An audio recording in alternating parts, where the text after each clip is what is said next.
Brews and Banner Podcast. Banner Podcast. Brews and Banner Podcast. What up, what up, what up? Welcome to Brews and Banner Podcast. I'm your host, Rob G. And with me, as always, is the Legendary Brew Crew. What up, fellas? I was reading this weekend. Mama. Nah, it doesn't taste like dirt. My name is Lou Belgium, ladies and gentlemen. I'm wondering, does Delaware have an actual culture? This is the podcast that we talk about beer, but we also talk about a lot of things that's happening in the world, politics, movies, anything really that comes to our mind while we're here sampling these brews. Grab a drink and pull up a chair. Ooh, we love you, Brews and Banter Podcast. Red means go. Does it though?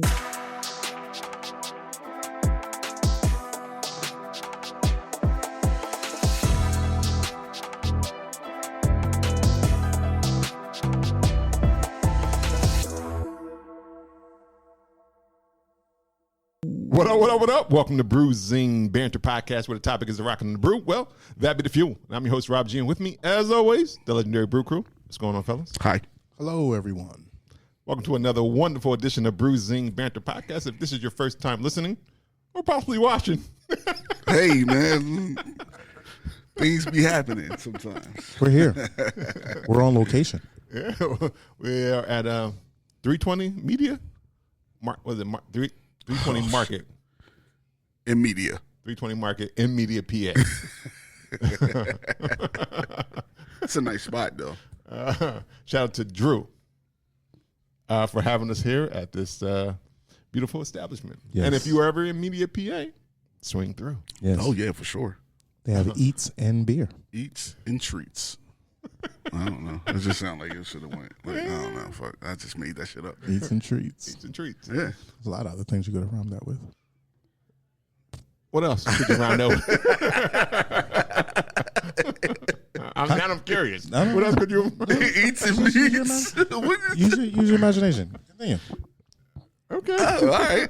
Okay. And if you are a bruiser or bruisette, welcome back to Welcome. the podcast. We are glad you are here for another edition of Brews and Banter Podcast, because we do have another one for you that we are sure you will enjoy. We have the founder and bully of Ahmad's Body Shop. They're two separate things, right? They're two separate. different. We do two have the separate You founder have the founder, you have And the bully. the bully. the bully.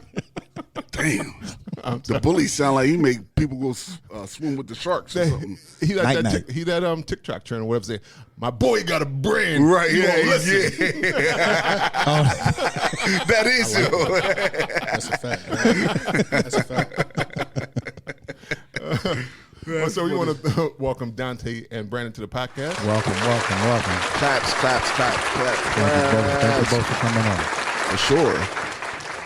Before we get into everything, we always like to know what we are drinking on, if we are drinking on something. So, what are we drinking today? And we always start with our guests. So, what are y'all drinking on today? I got that. Yeah, hey, grab it, man. that local John. I got that 2SP blow the whistle. Drinking on the same. 2SP, blow the whistle. That's All that right. Philly thing, for All right. sure. Yeah. I was, what's his name? Drew? Yeah, Drew. Drew introduced me to the Messorem, Paradism, Quinique. I know he fucking that up. I don't think I did. I think I got that right, man. I think I nailed that. I think I nailed it. Nigga sound like he about to have surgery or something. Man. They about to give surgery on my perineum, but this is Quinique. It is it's a sour IPA. I like it. I liked it. It was great. It's out of Montreal, Quebec. It's number 6 on the tap menu.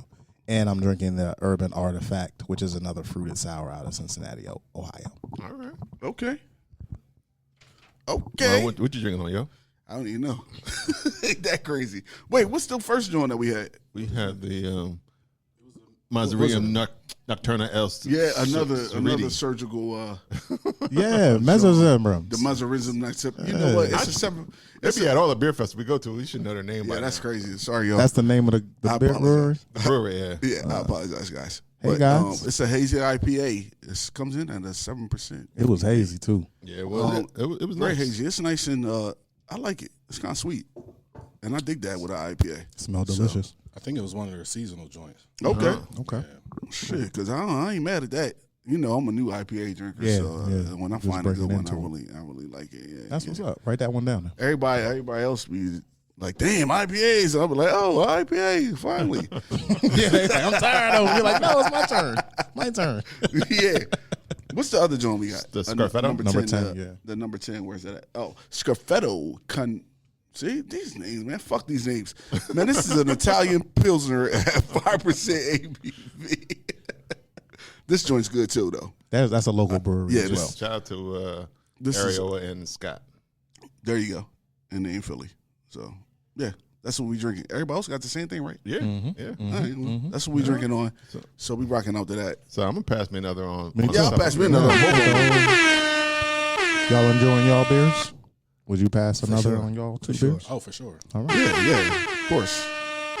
Beer's pretty good. Yep. All right. Well, Got the That beers was, out the that way. was quick and easy. yeah, for sure. So we do have our guests. I think I already introduced them, the bully and the founder of Ahmad Body Shop. So without further ado, want to know who you are, introduce yourself, and we're gonna give you a round of applause again. And the proverbial floor is yours. Welcome. Oh, we starting with the Yo, bully first? how the bully start first? That's crazy. That is crazy, right? I mean, I feel like you got bullied into doing that. I know, right? Who is the bully for real? That's a good question. That's a good question. But yeah, no, like y'all said, my name is Brandon. I've known Dante since we've been young jits, and I'm like the big Dom of ABS. If you guys follow the Eagles, right? I'm the behind the scenes guy. Okay. I make sure he's on his P's and Q's, and whoever's dealing with him is on their P's and Q's as well. So, you know, I play the background. Yo, what's And the putting? fact that he got these shades on. Yeah, motherfucker. Yeah, Both we of these inside. We are motherfuckers definitely coming here inside. got me scared. I'm nervous. Yeah. I feel like he put his shades on to do the interview. Yo, Like, especially after they called him Yeah, the bully. I'm yeah. nervous as a motherfucker. Then I feel like he looking at me. He probably ain't. He like, I'm looking at everybody. all the trying to time. get his camera angles right. He shit. looking I'm at like, the yeah, camera. motherfucker. Yeah, you know what I do? I'm here with him. Say something. And I'm like, damn, I ain't saying nothing. You know, Nah, this dope. I play it back. You know What's what I mean? what's making sure that he on his P's and Q's though? What's that mean? You know, just new ideas, anything that runs by me. Just making sure it's aligned with his goals, right? His future. So you tell him the truth. I tell him. You be like, yo, that's some bullshit. You're son. not That a ain't yes it. man. You're Yeah, not a yes gotcha. man. No, I like I'm not that. a yes I man. like that. I'm You more always of a will. no man. You should be. That's how you. That's what you. Yeah. Yeah, so- I like that even more. Yeah.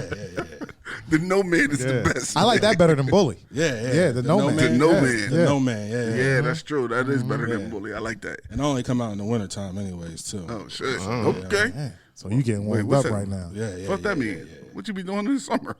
I be at home in the AC. I ain't gonna lie to you. I'm big, so I be sweating and shit. You know what I'm saying? Work. Like I don't bully or do none of that no man stuff in the summertime.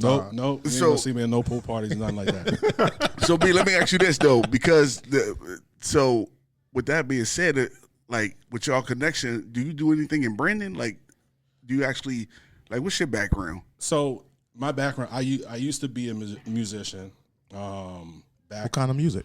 So I was a rapper. I did hip hop and I produced a little bit. Okay, so spit 16 for us.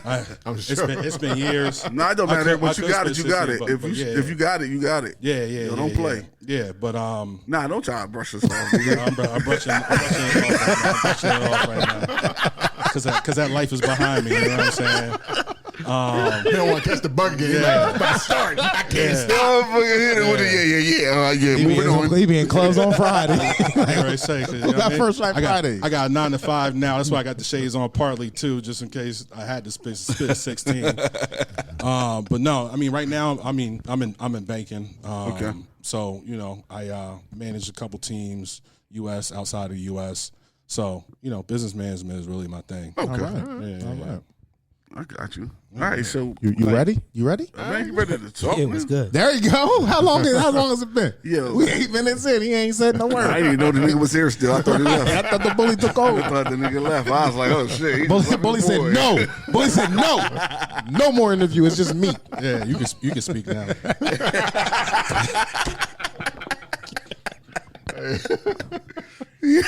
So we have the founder. Yeah, it was good. It's Dante. Yeah, so tell us about who you are and what Ahmad Body Shop is all about. I'm a cat that's I've done a bunch of different things. You know, I say that I've done everything from rent cars to work for Pharrell, and I mean that. And Ahmad's Body Shop at this point it's a space for people who felt lost deeply. It's a space for black men specifically, definitely from where we're from, who've lost people. You know, Ahmad was my cousin, and I lost Ahmad in 2002. He got killed down the P, and it was one of the worst losses, for sure, I ever took. And I just never let it go, you know? Like, when you lose somebody like that and they mean that much to you, and then you just see, like, 3 sentences in the newspaper, you realize just how we could just be forgotten. And so when I first started it as the project in 2020, it was really because the city got so crazy. You know, my whole family's from the West Side, and I had homies beefing. I had a young boy that I grew up with. He caught one of the biggest cases in the city at the time. If you remember the kid who was driving the bike or riding the bike, and he got in an altercation with the real estate dude, and they were trying to really railroad him. He beat that. And then I also people were losing people left and right. And I just knew with my background, I could find a way to try to channel some of that energy, some of that loss, and maybe open up space for people to feel like you're not the only one going through this. Hold on, before you go any further though, where are you from? Yeah. I'm from Claymont, by way of West Philly. Okay. Yeah. By way of West yeah. Philly. So when you move from Philly and you go to Delaware, Claymont's the first exit. Yeah. And so my parents were looking at it like, we could still get to church quick. We could still get to 52nd Street quick. Right. We could still get to 59th Street quick. And I could go to the schools because I was on my way to go into first grade. And so their thought was, let's try something different. You know, my whole family's been in the same area since the 1930s. And so I was the one that they were really gambling on and like, let me go somewhere different. And family had problems with it. You know, like how you think you better than us and you leaving and all that. And so I feel like when I grew up, I had the best of both worlds. You know, I had a chance to go to Delaware schools and know what it felt like to go to sleep when it was quiet. And then, you know, if I'm with family, I'm on the block. You know, I'm with my cousins, I'm with my grandparents, I'm with my aunts, I'm with my uncles, and that's what made me. All right. Well, I guess we gotta start from the beginning. Like, who are you? Like you said, one from car dealership and Pharrell. Like, what is your background in the whole? You sold a car to Pharrell? What the fuck? Car sales to Pharrell? That's what he said. Right. I thought he sold a car to no. Pharrell. Oh, my bad. Car sales to working for Pharrell. I'm a simple dude. I've been able to do a bunch of really cool stuff, right? Like I grew up loving hip hop, of course. Like I remember the first time I heard hip hop on a McDonald's commercial. Like I'm one of those dudes. I'm a historian. I'm an archivist when it comes to our culture. And so I always knew I was going to do something creative. It's just when I grew up, there weren't a lot of paths to it. And so sports was my avenue, and I got lucky in finding a way to become a soccer player. And that's what got me into college, really. Okay. And then I fucked it off. Okay. Right? You know, I went He to definitely did. Congratulations. Yeah, I ain't gonna lie. He fucked that shit up. I was rooting for this nigga. All right, he said, "Don't root for me."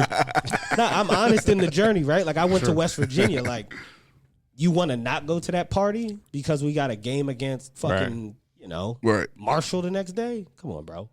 So, I fucked it off. And then in that was me losing my purpose. And in losing my purpose was the first time I ended up going to a counselor. And I got diagnosed with PTSD. I got diagnosed with survivor's guilt. I got diagnosed with ADD. And a bunch of these things you move through the world with when you're young. Yeah. And you don't realize, like, sometimes you can feel a little off, but your off is your normal. Right. And then when you have language, you're like, oh, shit, all this makes sense now. Yeah.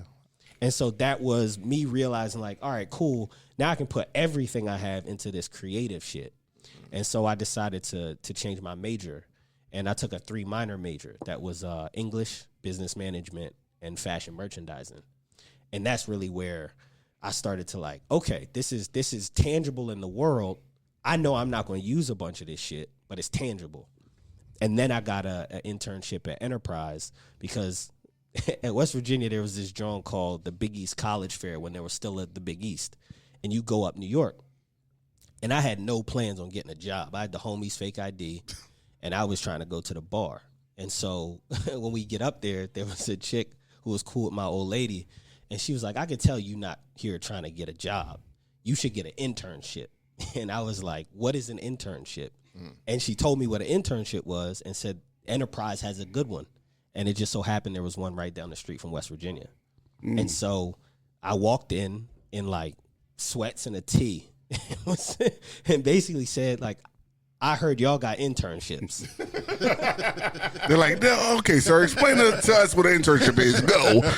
He's like, From what the girl told me, here's what an internship is. She said, come as you are. She said, come as you are. You don't like my T-shirt? I'm pretty sure it was a good one. It was like a Diamond That's what I said. Supply Fashion T-shirt. fashion bro. merchandising. I wasn't wearing nothing crazy. For sure. And but they did tell me to come back dressed better. It's like, okay, we hear you, but come back dressed better. And that's really where everything started with me, because in that internship, in the internship, one, you learn a lot of the shit that they teach you in school is not applicable in the real world at all. that's true. Secondly, you learn it's all people. If you can navigate people, if you can listen, if you can ask good questions, you can really do whatever you want. And that's really where I'll say everything else came. Because from there, I got an internship at a company owned by Mark Echo. From there, I went to Billionaire Boys Club. From there, I went to tech, and I worked with a couple startups. One became a unicorn. And then from there, I built a. So I've done a bunch of different things. I don't want to bore anybody with the journey, but me as a person, I'm a forever curious person. Right. I'm somebody who loves people. The journey's never boring. Yeah. So No, that's why you're on. I appreciate that for sure. Yeah. Right. Yeah. For a nigga that say he don't like to talk, this motherfucker's been going on for 30 minutes. Spitting, It's like, He had 8. Look, he done took half the show already. Oh, yeah. Yep. nah, that's what you're supposed to do, though. Absolutely. Yeah, You're the guest. You're the guest. I appreciate it. Yeah. So yeah, I'm a dude that I also know. I know what it means to come from a small place, and to be proud of that. And so when I was in New York, I was there for 6 years. I was telling everybody I was from Claymont. I could have did the West Philly shit, and the homies were always like, "Yo, you." But I wanted to say I'm from Claymont, because if you met me, and I'm the only person you ever met from Delaware, I wanted them to know, like, real shit happens here, right? And really good and dope things come out of, dirty Delaware. Yo, we be trying That's to say true. that all People the time. don't- That's why we people do don't this realize show. that, Yeah, though. we say that all the time, yo. Yeah. Yo, For sure. sidebar. B, where are you from? I'm from Delaware too. I'm born and raised Delaware. Okay. Went to West Virginia as well. Okay. I said, if you're gonna fuck off soccer, you might as well fuck it off up here. So, you know what I mean? Party Central, bro. Yeah, and then I realized there was taxes everywhere else, so I came back. Okay. Yeah. That's a good reason to come back. Yeah. This not 99 cent? Right. Shut him out. I got a lot of change in my pocket for no reason. They had me fucked. They had me fucked up. Crazy, man. I couldn't get no Boone's Farm for 99 cents. in West Virginia. Right. Yeah, that Boone's Farm, It's like boy. it's like 108. Yeah, like a motherfucker. Oh, God damn. When you say Oh, Boone's my Farm, bad. My bad. Boone's Farm, MD 2020. You know what I mean? All that shit. I'm of an age. Yeah, we still old. Yeah, right. And it's making a comeback. So I've seen young people drinking. Oh, they drinking it now? They drinking it again. Are they? Damn. Yeah. Shout out to the young people then. I was drinking that shit. Yeah. Everything's cyclical. It always Yeah. comes back. Yeah, absolutely. I don't even think, like, the crazy part is I don't think we even touched on what exactly Ahmad's body shop We haven't. is. Is it a body shop? Like, can I take my car in there and get it worked on, or Yeah, I mean, you could definitely is that pull where up. girls get BBLs? Like, I don't know. You could pull up. So that's We a ain't- we vast ain't range fixing of body shit. shop. Yeah, you could pull up. We not fixing shit. You know what I mean? Like, we definitely get you a good T-shirt, a good hoodie. It's a fashion company as it stands. Okay. But in its pillars, I have a podcast. I do media. I help people with their content and stuff like that. And then there's also the events arm. And so we do events. We do the podcast, and we do media. What's and the create podcast, then? content. The podcast is called At the Shop. Oh, okay. It's really it's 15 minutes of my thoughts. I'm the kind of person where if I don't write it, I need to say it, Gotcha. and usually both. And so in a time like now where I feel like you could go to a lot of different places and a lot of people talking about a lot of shit that doesn't matter, I'm a flawed person. You know, I'm somebody who is trying to show that this shit ain't all what it looks like. And I've been in every room, you name it. And I'm trying to give some clarity to maybe a thought process that may be a little bit different than somebody else's. And it's only 15 minutes because I'm not the type of cat that's like, you should sit down and listen to me for 2 hours. You know, who the fuck am I? So, yeah, that's what we're doing. And at some point, I might have guests on if they're interested enough. But, you know, we just talking about life and what it feels like to build something and create something that doesn't exist and to get people to believe in it. Do you do the podcast every time you just feel an urge, or is it a steady? It really is every time I feel the urge. Okay. That's always how I've created. I've never been the kind of person like, shout out to the people who do, but I don't know how people keep a content schedule. Yeah, me either. You feel me? Like I don't know either. The way I wake up on Monday, I know I'm going to feel different on Tuesday. Right. Like that's life. Yeah. And so to think that I'm going to plan out all of these ideas or feelings, really, because a lot of what I'm sharing is me emoting. You know, like there aren't a lot of places that I feel like specifically for black men to go.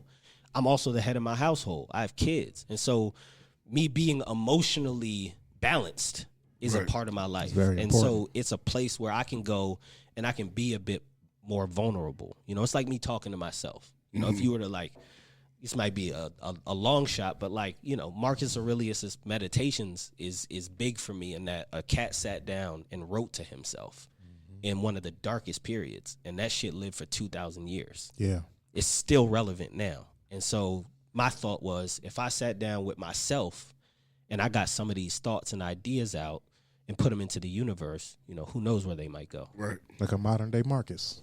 Hey, Cheers. Cheers to that. Yeah. But you've kept the content schedule before, because there was a first iteration of the podcast. yeah, where we were regular for sure. And but I also think you and I learned in that, like, sometimes you don't want to sit down and talk to motherfuckers. That's You true. feel me? Like Yeah. you may have it planned and then life happens and Yeah. and you're like and you don't want to tell the person like, damn, I'm really not trying to do this whole joint with you for 2 hours, because you want to keep the date, you know. We had that discussion on our way here. Now, just playing. Well, let's say Same with us. Shit. Like, you sure the Eagles play? let's say that is the truth. At least we got some good beer out of it. You feel me? Like, nobody walked away empty. You feel me? Shout out. 320. Now you said this you could pull up, but is this a brick and mortar, or is this an online brand? Like how do you get the brand? That's one of my favorite questions to answer, because on the back of the T-shirt there's an address, and I knew when starting it, calling it Ahmad's Body Shop, it stemmed from always wanting people to say Ahmad's name, because in that belief, when we say people's name, they stay alive. Forever. Right. There's also the part of my grandpa taking me to this body shop down north where it was just a gang of old niggas talking shit all day. They never fixed anything. But I got to see my elders in their purest forms. You know, like, people talk about the barbershop, but the body shop is where all the wildest shit is said, hands down. And so in that space and its honesty, I wanted to bring the two together. And so the back of the T-shirt, I knew if it's a body shop, I love T-shirts. That's where most streetwear brands really got their bread and butter, right? You think of Bape, you think of Supreme, you think of Stussy, you think of all the big names. They started with a T-shirt. And so in doing that, I knew a body shop would have to have an address. For me, every address will have symbolism. And so the first T-shirt that you saw, that address is actually my great-grandmom's house. Okay. I changed it a little bit because someone else lives there now. But that is a flag in the sand for me to say, in its original form, right? It's the classic T. That was the center of my family. That was also the last place I saw Ahmad alive. And so every T-shirt that I make for the Dora Bet collab, it's actually Dora Bet's address. For the Eagles T-shirt, Patterson Ave, that's the stadium's address. So each address gives me a chance to really build this story out. And so soon, I'm going to have an adjacent address to my parents' house in Delaware. Okay. And so I'm going to keep building it out that way. But, I mean, you can always pull up. But like I said, we ain't fixing shit. And that ain't the address. Don't go to that address. On the back of the Don't pull up none of them addresses. Oh yeah, and that side of West is not an address that you just pull up on either. Just to keep it. The address is in your heart. Okay, just keep it. That part. Right. And when they come out with the bully tea, don't pull up on it because you might get boned. I'm just saying. That's pretty good. The bully tea has to come out though. Now it does. It might have to. They have to. The Mr. No Man. The no turns man on into the bully yes man on on the that. bully tea. Hell yeah. Yes, man. On that. So wait, so do you come up with the designs, or who's coming up with these designs? So the original design actually came from my homeboy from Jacksonville, who I met when I was working for P. He was the graphic designer at the time, and we both clicked. You know, I've always also known that I'm a country boy. You know, a lot of niggas live this above the Mason-Dixon and believe that they're not country. When I got to New York and I saw how country those niggas were, I knew we were country, right? And then I looked at my childhood, and I I'm ain't like, never heard nobody say New York niggas was country. Right. That's what? It's facts though. I agree. The way those But I niggas never match seen it. everything? What? That's country because they Come match on, bro. everything. It's not just that. It's like Technically, they are country because Bro, of migration. They all, yeah. I mean, I Chicago, get it. Chicago is definitely I get country. it. I get it. they Chicago said- is definitely country. They said Chicago niggas is just Southern niggas with fur coats. Yeah, I believe that. I believe that. And Gators, Right? Yup. I believe that. They just dress warmer. That That's part. it. And They they just dress warmer. electrified the blues, I which they believe get that. credit for, Yeah. right? But yeah, New York niggas is country. Like you talk to a average New York nigga, if they ever got in trouble, they getting sent to North Carolina. It's a family. That's true. Their grandmom is from Alabama. That's true. So yeah, like you may Yeah, they live up only here, 2 generations away. right? And you may live in a brownstone, but grandmom is from Salem. Yeah. And so I always recognize that too, and that my grandpa was from Atlanta. My grandmom is from Virginia. My pop's whole side of the family is from Anderson, South Carolina. You know, it's funny you say that though, because now I'm thinking about it. Like when I talk to like a lot of people, I ain't gonna say they're my friends, but like just people that, because they're not really Niggas you but know. this is just niggas I know. Yeah, I ain't gonna say they're my friends. He must say this shit a lot. No. I just love how he had to make sure that niggas knew they was not friends. not my friends. Not my friends. Not my Just friends. like, You'll just know. like, You yeah, know. yeah. Talk. Yeah, you definitely know. just Once like- I finish this, you know exactly what I'm talking about. you are not my friend. Not my friend. I don't have to even name names. No, you know you're not my fucking friend. I mean, just people. They gonna know the conversation. Be like, damn, that nigga talking about me. Talking about me. I only talk to this listened nigga to every every episode. episode. We talked about that yesterday. Wow. Yo, but what I was going, what I was about to say, No new is that a friends, lot of Yoda. black people, like, it's a lot of black people that I talk to that all have Southern roots somewhere, right? So it's like, I guess we all technically kind of country Slavery. because, White like, supremacy. I don't know anybody. Me personally, I don't know any black person who doesn't. When we having a conversation about like grandparents, great grandparents, whatever, it always goes back to the South. Yeah. Nobody So- born in the 80s or before has family from New York. Yeah. Yeah. Nobody's grandmother was Right. born in New York City. Well, there's a few. There's a few. So we I gotta met give a it. young There's a lady few. who was from there's a few. Ohio. Like her whole family Yeah. going back for a long time was in Ohio. I was like, how about that? Wow. Nobody. So, but that's a Her minority situation. ancestors is free, huh? Yeah, she Yeah, had free. most of She them had. said She free. owned slaves. Maybe. Yeah. Oh wow, that's a term. I didn't go that far back. But, Yeah. but She said knew her whole lineage. She said her great grandmother was in Ohio. Ohio? So I'm That's like, what's up. oh, how about that? She didn't do a 23andMe. Wait till she do that 23andMe. She shouldn't. She shouldn't. They be lying on that. Fine. I know my lineage a lying. lot, and we was hella slaves. Yeah. Yeah, but that's also part of the reason I said what I said is because I believe in the larger scheme of this thing.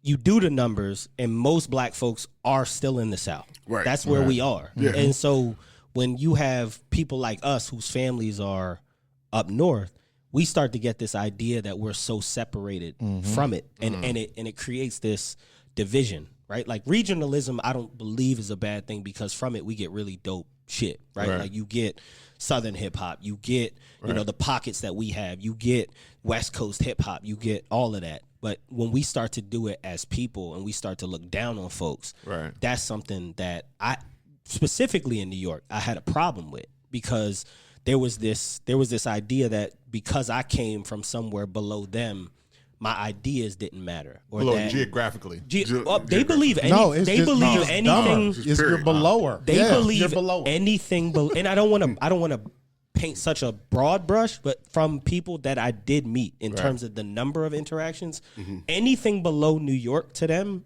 is country and southern. Oh yeah. And anything like higher than New Hampshire, it don't count either. It don't, and they'll like take, it's only New York and Connecticut that really matter to them. and they'll take it out. They'll take things out of the context of the larger picture, right? And so, to B's point, like back to the history and the archiving, I can date my family back to the early 1800s. Like I know my great grandfather killed the people who thought they owned him for my family's freedom. Right? I know that because my grandpa told me that, who was born in 1910. And so those pieces of me are as strong as they could ever be, which allows for me to know, like, bro, you may be up here and your brownstone may be $1 million, but if you ever lose your real foundation, people can do whatever they want with you. Right. Yeah. Right? Like I'm immovable in what I believe. I'm immovable in what I know to be true. And so to the earlier point, like Ahmad's Body Shop is that. Like it's an inability to be shaken, to be moved, that we are here. We've always been here. Our stories have always mattered, and we will continue to archive them and share them in the way that shows the complexity of this experience. We're not one thing, and that's the beauty of it, which is why we're capable of creating some of the wildest shit, but also some of the most beautiful shit in any second. And that is really, I believe, like me at my core. Now let me ask you this. Ahmad's Body Shop to me seems like it's more of an apparel company, but you tell us to pull up, we're just not fixing nothing. Yeah. Can we pull up? And if we pull up, is it like black men's only meetings? Or is it like counseling? Yeah. Or is it just you and your friends having a good time and you invite people to come and hang out with y'all? Like, what is pulling up to Ahmad's Body Shop? I say today is pulling up to Ahmad's Body Shop. So it's wherever you I are. like that. Right? Like, for instance, when we first started having these conversations, and I kept running into Big Rob. Like, I also believe in the universe, in the universal God. Okay. I met Big Rob through my homeboy Matt. Yeah, that's me. Very, Big Rob. very different than me, but my dog. Yes, Right? Like, when I moved to this area, Matt's son and my son, same age. COVID babies. Outside trying to make sure nobody gets near your jit. Right? Like, you looking at people like, bro, give me 10. Right. Look at me. I had to pull up and wave through the window a couple times and shit. I know you did. You ain't seeing this baby. Nigga, he chose to do that. He could have came in the crib. He chose to do that shit. I mean, safety how you first, felt bro. about Yeah. it. You know what I mean? Right. I ain't gonna put nobody in My jeopardy. godson too. Right. Amen. Yeah, Amen. but so I met Big Rob through the homie, and shout out Matt, right? And can I shout out his podcast? I know how people get where they like don't Nah, plug. man. Fuck We that. not Yeah, that. yeah. We not Shout out beer people, Matt and Chris. And they've been on the podcast, so we got to It's a shout great them out. podcast. Yeah. But I kept bumping into Big Rob, and in very different places. Like to bump into a nigga in Philly and then to bump into a nigga in y'all in Kennett Yeah. is some very different shit. Yes. And so he had said before, like you could come on the pod, and you know sometimes people say what they say, but then to see y'all where y'all was, and y'all was so warm, like I felt like I knew y'all already. Yeah, right. And he right. was like, "Yo, hit us up and do the drawing." And he said that y'all do it virtually. And I'm the kind of person, especially when it comes to us, like fellowship happens in person, Yes. right? And so I know this spot. I've done this spot. I interviewed Roscoe P. Coltrane right there.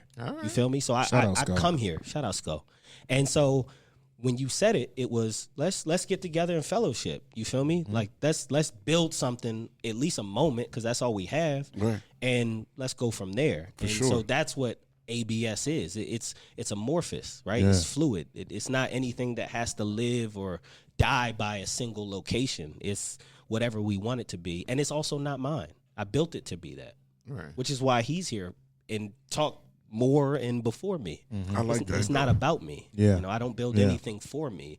I build it for us because I always want to make sure that we have things we can hold on to. You know, I believe people really want to have this very tight grip on ideas and shit. But when you share it with the world, it's no longer yours. Mm-hmm. And is that what you want people to feel when they purchase a shirt, put it on? They want you to feel like they are a part of it and it belongs to them, I guess. Hell yeah. Hell yeah. Like you buy an ABS shirt, I want you to not only feel like you're a part of a lineage of strength and an understanding of who we are and what this experience is, but I also want you to know that, because I don't make a lot of them, so if you go out and you see one in the wild, you're a part of something that stands on a community, right? Like, black folks, we're not a lot of people. We're 12% of the population at most. But when we see each other, there's a strength that we hold. Right. And so I don't need there to be 1,000 ABS T-shirts. I only need like 2 people to walk into a room together, and I know my job is done. Cheers. I like that. Nigga had mad FUBU jerseys growing up. If you didn't, what was you doing? Right?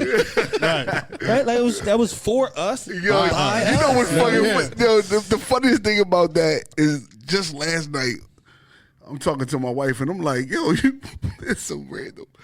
You never owned a FUBU? And she was like, nah. I'm like, yo, you are not black. Oh, shit. You took her 1993 black card? Shit. She had a You ain't never been to TJ Maxx and copped a FUBU I jersey. said, no FUBU. She was like, nah. I'm like, Yeah, our family ain't FUBU, our parents ain't like the cross colors, FUBU. I respect that. that's where I went to. I said, family like the FUBU, cross colors or the cross-colored FUBU. cars. I respect that shit too. Yeah, they Because like it. yeah, They this, ain't like it. this whole thing is an experience, right? So I also say to people, like, when I grew up, I didn't listen to rap. I had to hide rap records. Beeb gave me one of my first CDs, like rap CDs. My parents, What was it?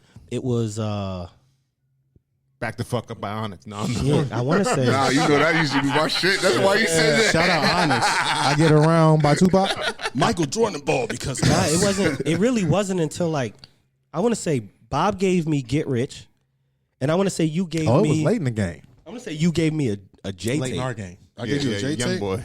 Yo, he I got was to be. born, Wait, I was wait. born in, yeah, you How got old are you? It wasn't the Violator album. Nelly Country Grammar.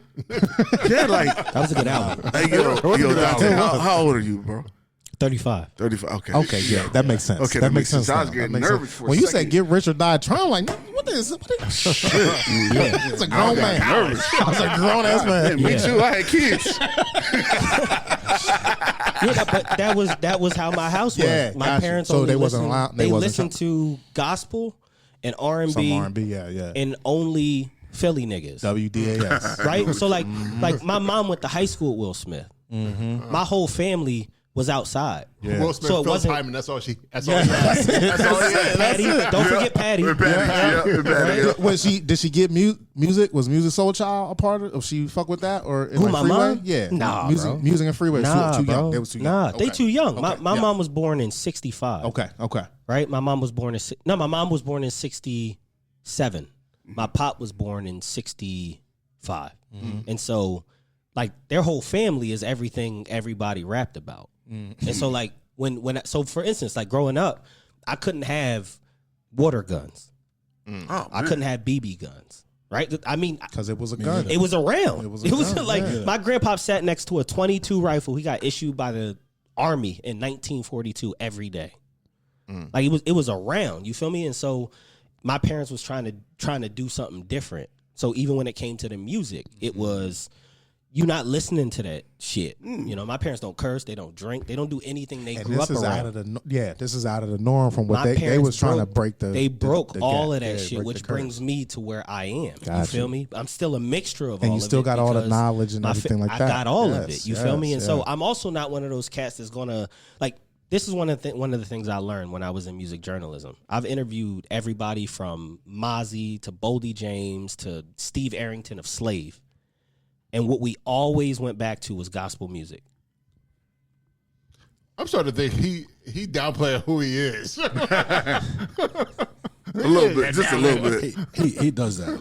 just a little bit, because I done didn't interview interviewed, none of these motherfuckers, and I've been holding this motherfucking mic for fucking 7 years, nigga. That's what facts. Like I'm behind the scenes, but he's a behind the scenes. I'm the behind the scenes of the behind the scenes guy. He's touched a lot and things he won't even talk about on here. He's touched a lot as far as the industry and everything like that. So he's humble with it too. Yeah, he's humble with it too. Because none of that shit matter, bro.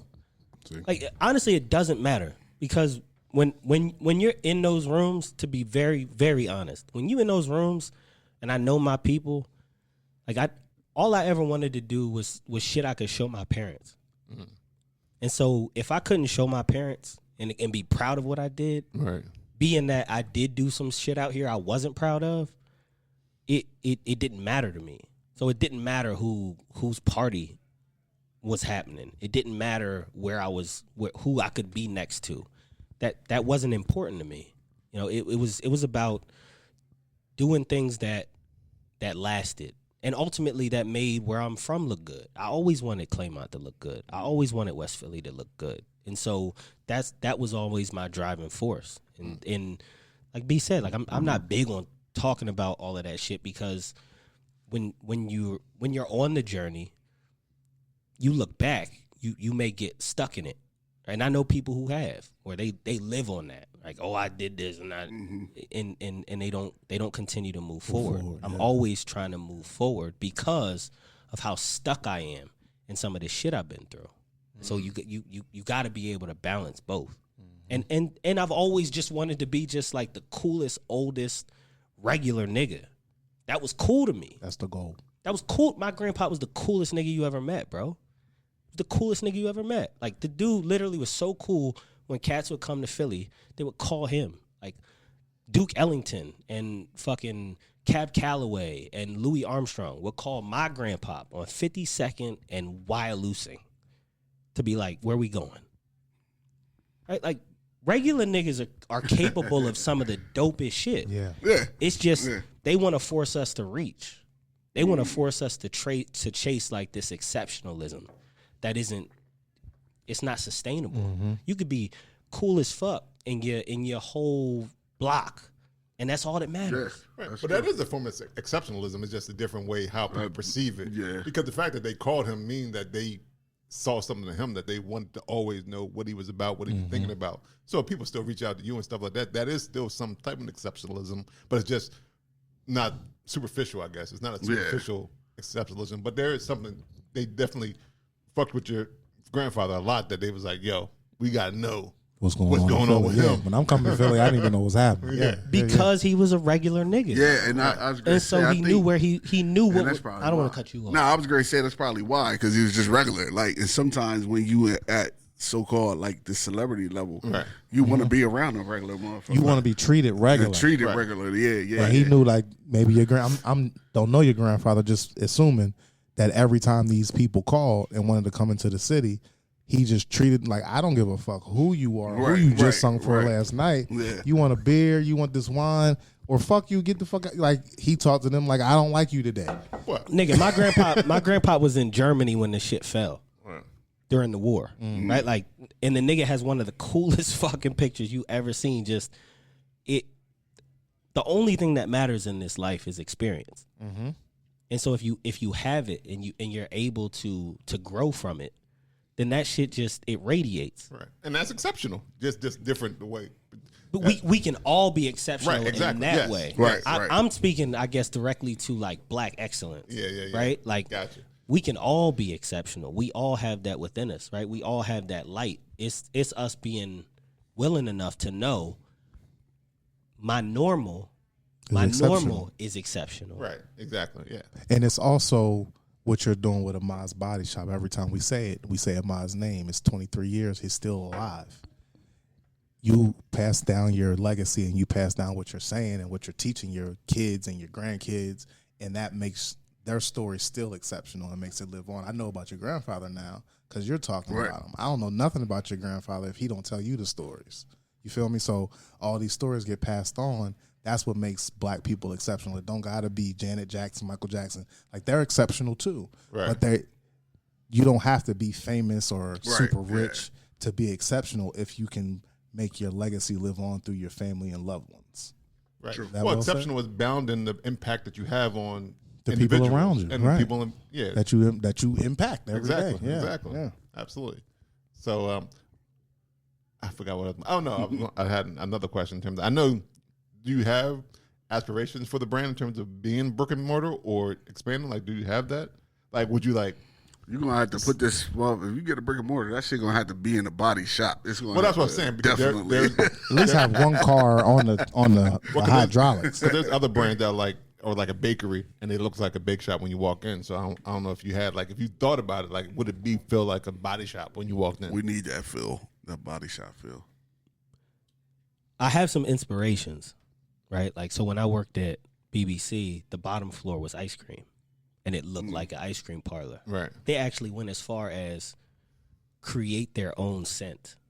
Like, if you walked into BBC right now and you were on that bottom floor, the scent, well, they actually changed it, but the old school one on West Broadway had a scent that they created that you could not buy. And so for me, that level, that attention to detail is what I would want in a shop. Right. I do know I would want the homies' art in it. Right? Like, I'm a large fan of collective commerce. Like, if I'm making bread, you should make bread. I want to serve coffee. I love coffee. And there's a lot of really dope black coffee brands out here. Yeah. Most of the shit that I learned from my elders was while they were drinking coffee. That's how they met up with their homeboys. I mean, you know, the old niggas that go to the McDonald's just to get that $1.25 cup of coffee to fellowship. I also put nothing in that motherfucker. It's just the talk. It's just the talk. There don't be no cream. There don't be no cream where it just be motherfuckers. It's not black coffee. And when they come in, the people who work there know they ain't getting none of us but that coffee. And they got exact change and everything, no tax. They got exact change. And the manager is like, do not try to sell them a hash brown. Because they may never come back to this McDonald's. They're going to feel disrespected that you tried to run it up on them. That's true. I also know, like, ABS has to be in there for sure, but you know, to be very transparent, I've been talking to my parents about doing something. You know, my pop has always wanted to open a bookstore, and so when we think about ABS, and as I future casted it, I realized the acronym itself lends itself well to a bunch of other things. So it's more like a collective, almost like a collective. Ahmad's bookstore. Ahmad's bookstore. Ahmad's barbershop. Ahmad's beauty supply. Ahmad's bottle shop. I know people who brew beer. I like that. So it lends itself well to a world that ultimately came from Baltimore Ave in West Philly, where that's where we would get most of the things that we needed. Ahmad's beeper shop. Right. You know, like, because the body shop could be just an experience. Like, if you walk in, it's an experience that you won't find anywhere else. You can fix your body.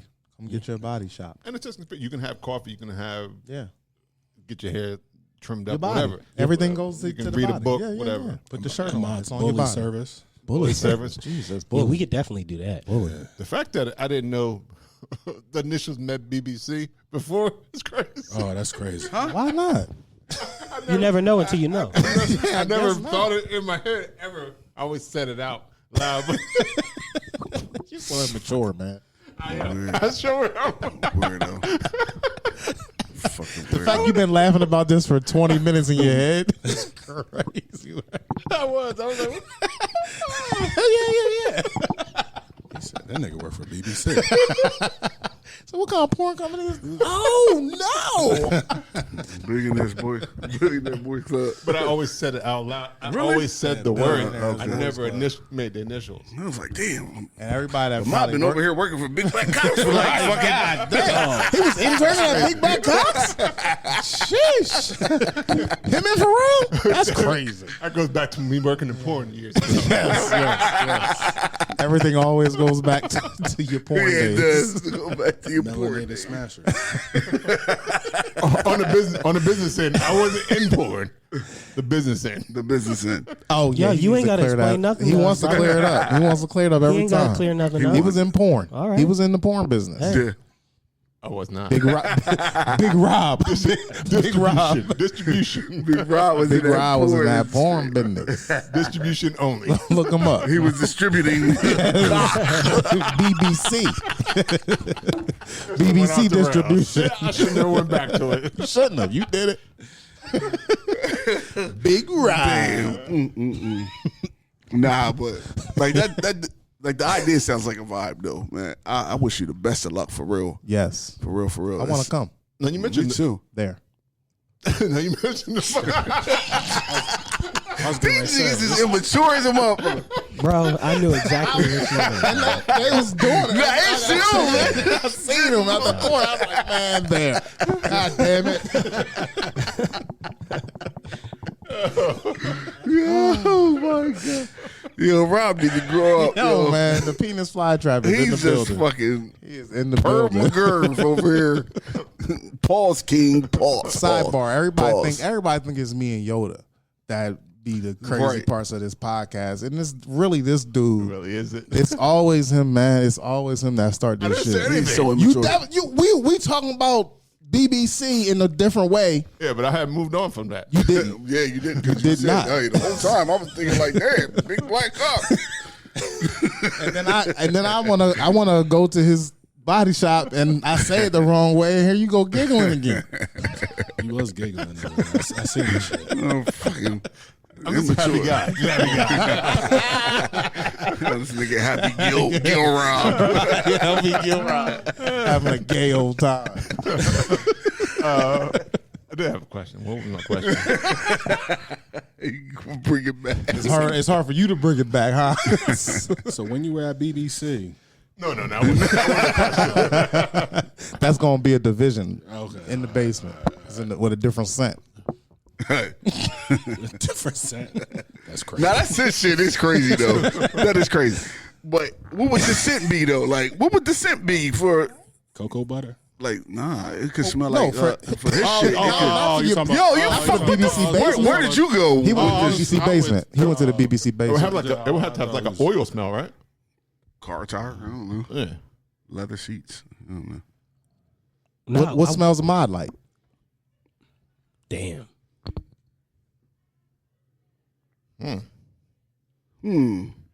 Pondering on that one. Leather book, like you cover a book.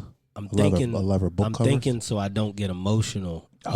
Take your time. While at the same time, that's a good question. Thank you. Like I don't know. Philly and Delaware should smell like cherry water ice. I was just trying to I'm not not mad at that. get the motions on. You know what? I said to myself, because I knew when I started this, I was going to have to talk about Ahmad a lot more. Yeah, for sure. And so, Absolutely. in those moments, I'm not trying to make anybody uncomfortable. I'm actually sitting in it and knowing that it's healthy. Yeah. Oh yeah, for sure. You know, it's healthy to sit, because then I can't also tell people I'm opening up space for you to grieve in public, right? I'm opening up space for you to feel that loss and to navigate those very difficult emotions that a lot of us weren't wired to navigate, Right. and not do it myself. Right. And so I like to vocalize it so that people know if I do start to cry or if something does come out, you know, that it's about to happen, so that people are prepared. You know, I don't want my heaviness to be unexpected to other people. You The feel fact me? that you're a black man and you're willing to be emotional in front of other people and tell people and warn people, hey, I'm about to get emotional, that's very, very powerful. Thank you. I appreciate that. Oh yeah, definitely. Yeah. Absolutely. Yeah, because I know it's don't do yeah. that. I don't want to cut you off. No, I was just saying black men don't do that. So. Yeah. And we try, me personally, and I be trying to make them follow my suit. We be trying to get black men to go to therapy and be more sensitive and shit like that. So anytime we get a black man that's on the show that's already got through that part, it's a very welcome thing because it's very rare. Very rare. Yeah. Well, I do want to say that I'm not through it, and I don't know if I'll ever be through it. No. The fact that you admit it and you're in it, that you admit that you're willing to be in it and you're trying to seek help and figure out yourself every day, and it's not just let's just move to the next day and hope that it'll get better, but you're actively trying to better yourself and figure out what makes you tick is very important for black people and especially black men. So to be vulnerable enough to say that on here because you didn't have to, and to be vulnerable enough to say what you were diagnosed with early on is very, very important for people that listen to this show to hear that. Absolutely. So it don't need to come from just the three of us. It's very, very refreshing when it comes from a guest. That's all. That's what I want you to know. Like, you can be vulnerable here. You can be a black man, because we ain't a monolith. No, we are a whole different vibe, man, and you capturing that. Yeah. Thank Cheers. you, dog. Cheers to you. I mean, I go to therapy every Friday. Supposed to, yes. My therapist is an amazing black woman from Trinidad who's a Muslim and lives in West Philly. So I get a very grounded perspective as much as I get an global perspective when it comes to black struggle and what happens here. But to your point also in that, I recognize that I have some imbalances, just natural imbalances that came from my environment. I know my parents did everything they could to make sure I wasn't in it all the time.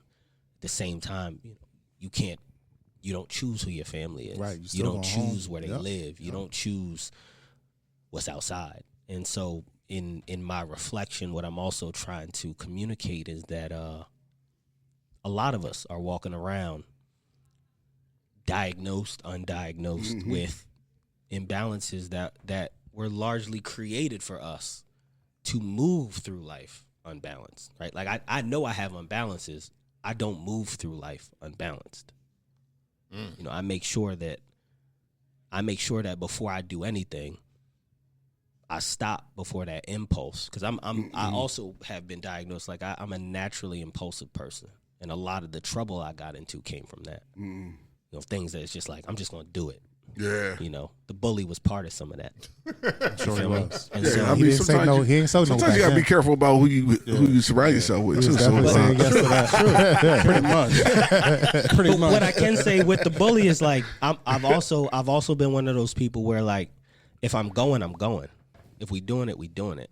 And so I recognize that. But in not being unbalanced is putting some space in between how you feel, your thought, and then the action. Right. And so much of my time, even in y'all asking me questions, is spent with a pause. It's a simple pause. It doesn't have to be a long breath. It doesn't have to be a long thought. But putting some space in between the input and the output, for me, has been life-changing. That's one of the things he taught me, too. I've learned a lot from this man right here. That's good. Just the vulnerability part. Yeah. He ain't a good friend if you're not learning from him, though. Yeah. You got Like, to for sure. challenge him. Yeah. Also, like, if we're going to get just, like, to the brass tacks of it, being that I've had so many family members incarcerated, they'll tell you, like, I really didn't start to find myself until I was sitting facing whatever. You feel me? Like, I really didn't open up until I had whatever sitting in front of me and I had to talk to my bunkie. So it's like, what if we could just find ourselves as civilians outside of that circumstance, building from a healthier place than moving into places that don't rehabilitate, into places that want to keep us stagnant, in places that want to make sure that we become as animalistic as we can be. And so that's also something that drives me in communicating it, because language is the thing that separates everything.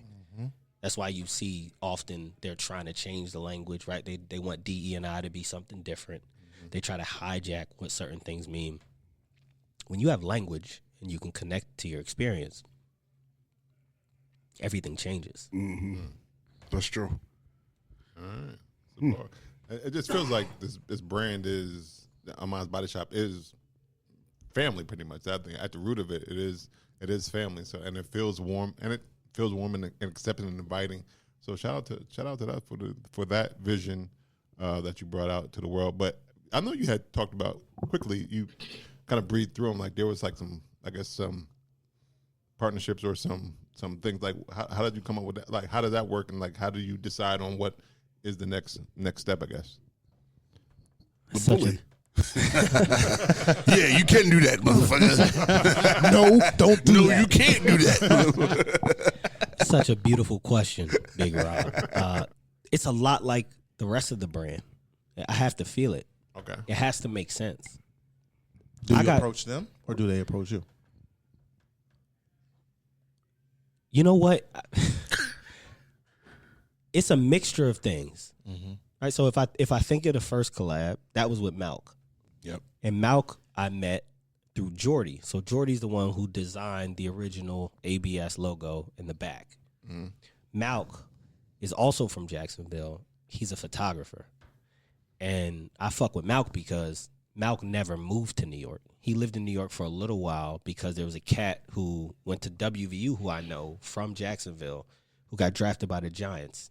His name's JT Thomas. If you ever remember, he played middle linebacker. And so when JT was up, he brought the homies, as you should. Right. You feel me? And so Frost was up. Fourth quarter Kwen was up.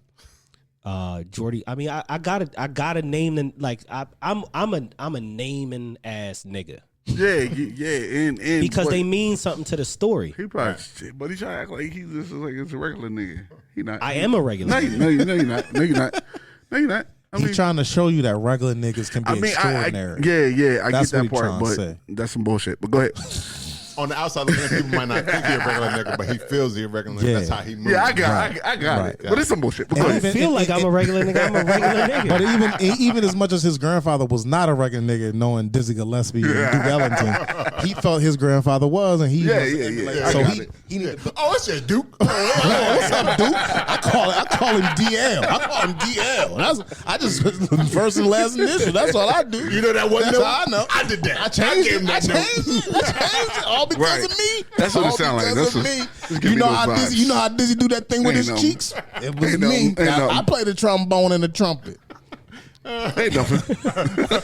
We were talking about the collab. You feel it. Yeah, you feel it. You go to them. They come That's to him you. being humble. I get it.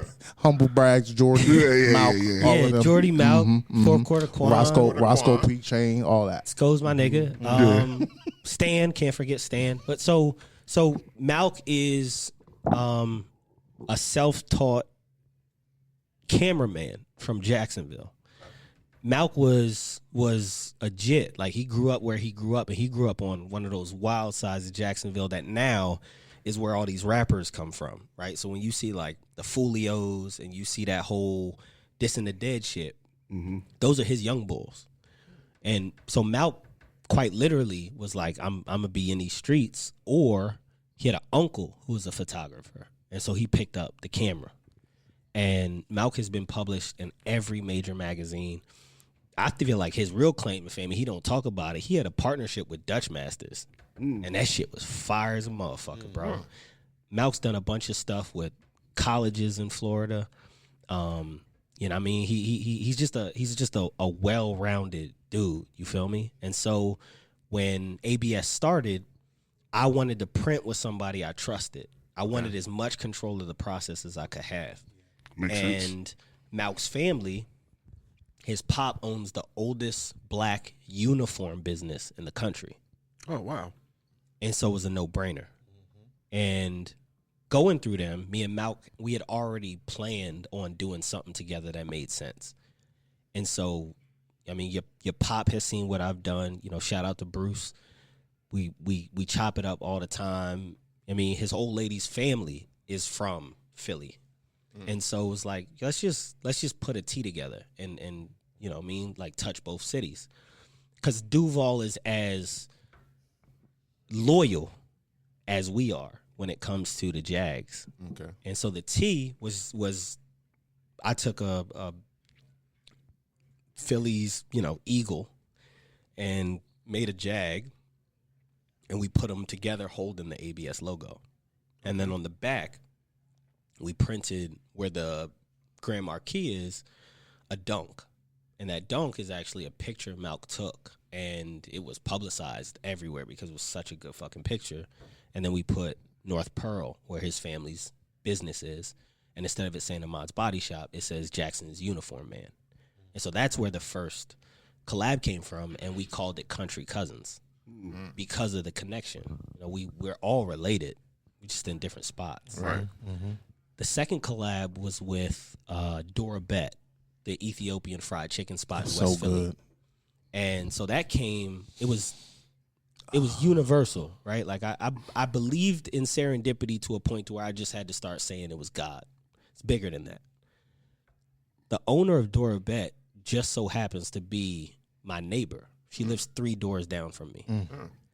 And so years ago, probably like during COVID, she was doing pop-ups in Swarthmore, and I kept hearing Mabruka makes chicken, Mabruka makes chicken, Mabruka makes chicken. And whenever she would make it, I was out of town or doing something else. And then Matt came back from going to Dora Bet, was like, yo, that chicken is fire, so right? Good. And so I went and had it, and then was like, I knew it being on Baltimore Ave as well, which is the inspiration of ABS, something had to happen universally. Yeah. And so for months, I was kind of debating on how to pitch the idea. You know, my background is also in sales. And so it was, how do I approach this as to where she recognizes that I'm saying you're the larger entity. What I'm bringing to this is the story of a people in a neighborhood that live through our cuisine. And I was walking around the corner with my dog, lie to you not, and I was about to text her. I had the text up, and she was standing in her front yard. And I knew, like, just walk over and tell her. And her husband was there, who's also a chef. And I just gave her the idea. Like, yo, Mabruka, you on Baltimore Ave.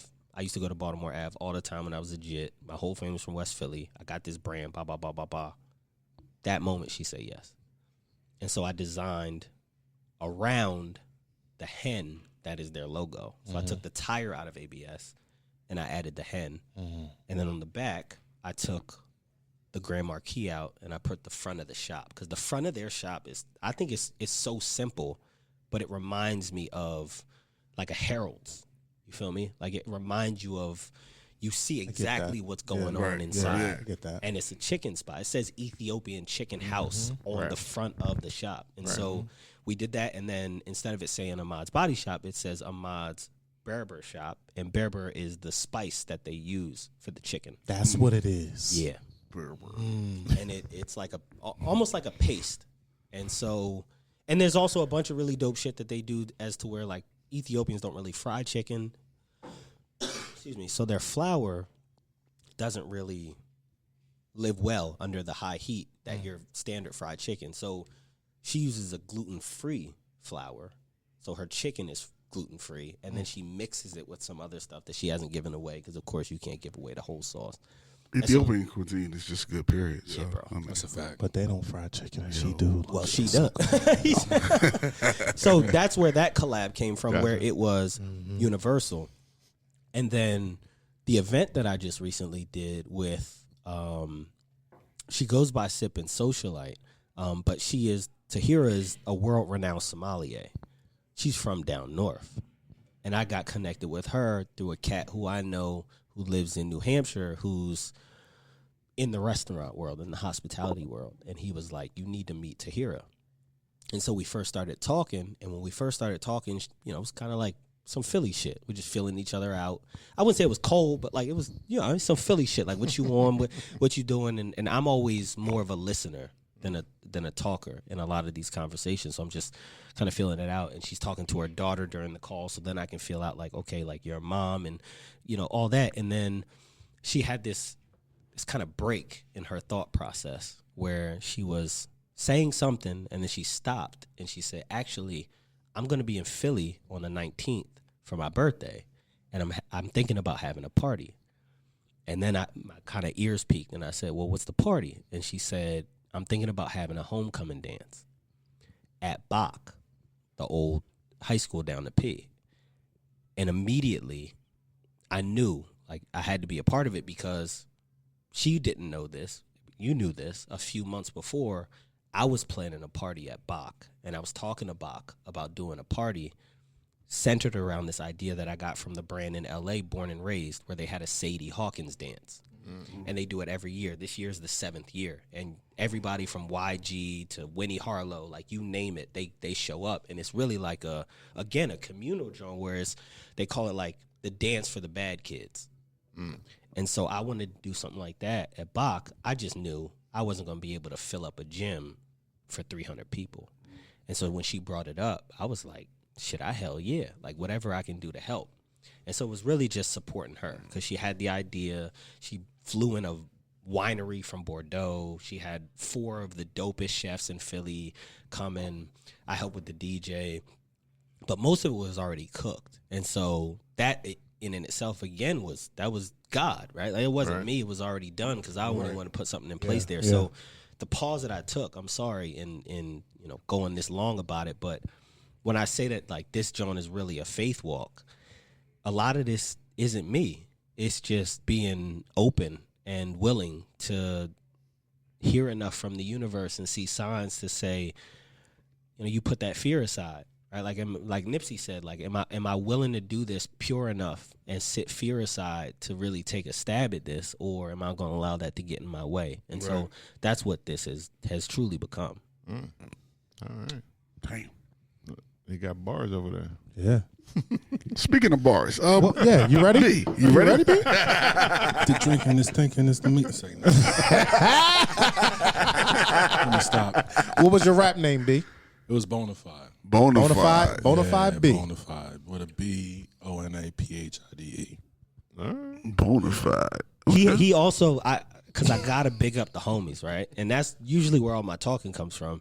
He had a Johnny Walker series that was the most fire shit ever, right? And it was, he put a lot into it. Like, where a lot of cats weren't producing themselves and rapping at the same time, which is why they loved J. Cole when he was doing it.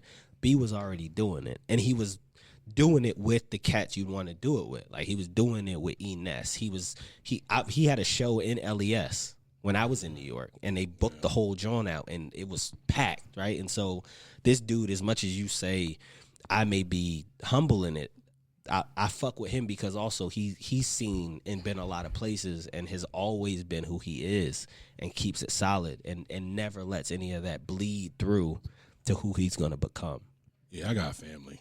I'm not on that type of time, and like, I mean, I've done a bunch of stuff. Like he said, I was up LES with Biggie's DJ, right? But at the end of the day, right now, I work at a bank, and that's all I do. I ain't no fucking rapper. Man. You got experiences. You get this experience. You're always a rapper. You never let it go, bro. Some shit I can tell my kids, and I can make like Miss Rachel type songs and shit like that now, and they like it. That's right. You know what I'm saying? Racial type song. Yeah, you know what I'm saying? You know what I mean? I could talk about the rainbow colors and all that shit like that. That's a lane, though, for real. Yeah, for sure. Is there any way I can ask y'all a few questions? Nah. Sure. Nah, Why not? Because I coming to this, I was thinking, like, again, this is my first time like really doing this, and knowing what y'all do and the space y'all do it in. Mm-hmm. I had a few questions just to ask. Like, Go ahead, man.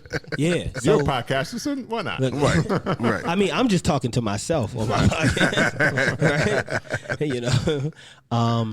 My first question is, when you look at this space, right, and I believe how well we are as a people, how good we are as a people when it comes to taste, right? When you look at this space and just how there aren't many of us in it, what do you think one of the largest, or what do you think a barrier is when it comes to black folks and beer? I think Is it consumer? I think a lot of it is educational part. I think a lot of people, when they think of beer, they think of that Budweiser-y shit, and not like the expansive things that craft beer is. So I think a lot of it is just knowledge based in terms of not knowing what really is out there, because you can find something as sweet as Kool-Aid if you want. You can find something that tastes like brandy Hennessy. or Hennessy. Absolutely. So I think a lot of it is, one, it's not marketed for us or to us. The only shit that was marketed to us that was successful was St. Ives, and that shit was successful when it was marketed to you. So it's not something that we feel we're a part of. So I think a lot of it is educational, or just being said like, hey, there is something out there for you, because there is a beer for everybody. Because a lot of people will tell you that beer pairs better than wine for food if you really dig into it. Absolutely. Absolutely. So I think a lot of it, that's the big issue of it, is that people just don't take the time to say, hey, let's reach out. let's reach out and see, like, bring you in and see how we can. Well, because a lot, and especially with like breweries and stuff like that, a lot of it is you don't feel welcome in there anyway. Sometimes, so then you're like, I don't want to go in there because you walk in there. You only press VC. And you're like, yeah. Let me. You look like Homer going back into the bush. That's true. I think it also is the price point too. Like you could buy, like my favorite beer is from Dewey Beer Co. and it's a 4-pack for $21. Right. And if you don't know the beer, if you don't have any, like you said, education on the beer, you're not willing to pay $21 for a 4-pack when you can get a 24-pack for $21. I think though, like, I agree with what both of them said, but a lot of it comes down to black people, man. They hate to try something different. But that's what I was Like, going to get at the into. end of That's the day- because it's not money. Yeah.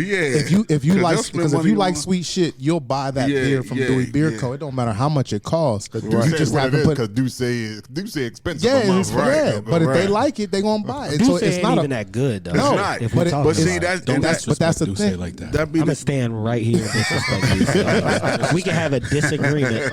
we can have a deuce right agreement. here. A disagreement right now Don't disrespect on this Duce. motherfucker, bro. That's my shit. Yeah, I'm sure it is. But it is like black people kind of like stray away from trying something that's not like in like that's kind of out the norm for us, you know. And unfortunately, like you say, like I don't like Hennessy. I don't really like Douce. I don't like whatever else is expensive that they be promoting to black people. Don't give me Patron. Like give me a lesser expensive tequila, and I'm gonna fuck it up. It tastes better. You know what I mean? yeah. But Patron is at the higher level, Right. and that's what they giving us. And it's like, no, it's not. Because It's the rapper said it. Yeah, right. And there's so many other, but it like with craft Because B beer. said that shit. Fucking Right, Bonafide was out here talking about Actually, Grey Goose to and that shit. point, to that point, because Patron was just getting fucking blown up all over the place, we started calling it Pat Ron. Pat Ron. Yeah, because it was just like this shit ain't even that good, not bro. good. So we was like, yo, you brought that Pat Ron with you? Get Get that out that of shit here. out of here, Get that outta bro. You could have bought two bottles of something else. All you gotta do is look at the agave level. It's Yeah. that simple. True. Just Yeah. look True. at the agave True. level, and I know what sugars we on. But it's That's why I just drank like, Kirkland brand. Shout out oh Costco. man, Bro, Costco, Costco- they got some good stuff. Yeah, Yeah. I'm not even a We little pump- tequila yo, drinker, we but I'll pumping- drink their shit. Look, We I pump- ain't even we going pumping- lie, we bro. pumping- The membership is worth it. Well, that's because they go through the same type of process in terms of Yeah. finding out. Like Costco, Yeah. Walmart, they go through pretty. They just don't put the aggressive- label on it. They don't put the Right. advertising. They don't Yeah. pay for the marketing. But actually, to get into Costco, like a fun fact, to get into Costco and to be part of the Kirkland brand, if they decide for you to be under that umbrella, you have to make your product 1% better. So it's better than So you others. can't just get in there. Like for instance, Yeah. Costco's tequila is Reposado. what's it called?